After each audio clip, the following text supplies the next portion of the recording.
এবং আশেপাশের গ্রামীণ জনপদকে জীবন ধারণে সহায়তা করে।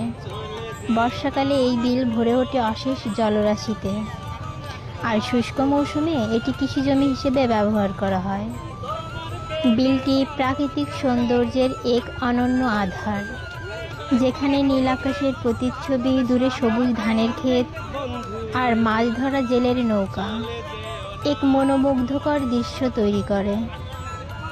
বিলের ভিতরে বিভিন্ন প্রজাতির মাছ পাওয়া যায়, যা স্থানীয় অর্থনীতির জন্য অত্যন্ত গুরুত্বপূর্ণ। এছাড়াও প্রচুর জলজ উদ্ভিদ, পাখি এবং জীববৈচিত্র্যের সমাহার ঠাকুর বিলকে আরও সমৃদ্ধ করেছে। বিশেষ করে শীতকালে অতিথি পাখির আগমনে বিলের সৌন্দর্য বেড়ে যায় বহুগুণ। পর্যটকদের আকর্ষণ।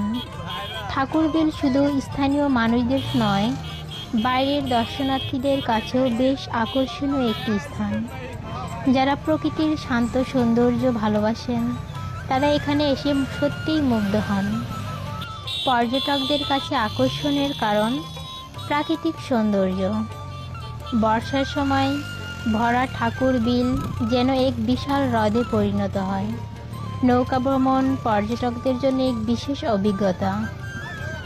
পাখি দর্শন। শীতকালে অতিথি পাখিদের ঝাঁক দেখার জন্য অনেক প্রকৃতিপ্রেমী এখানে আসেন।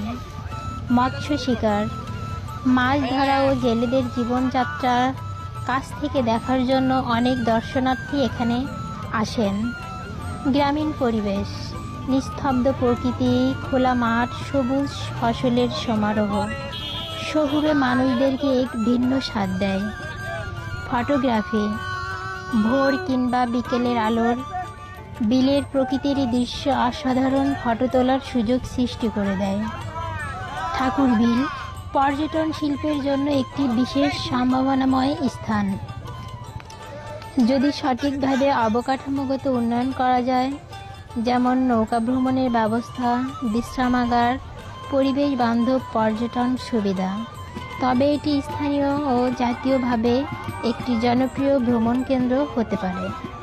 যে সকল বন্ধুরা ভিডিওটি দেখছেন, ভিডিওটি ভালো লাগলে লাইক, কমেন্ট, শেয়ার দিয়ে পাশে থাকবেন। ধন্যবাদ।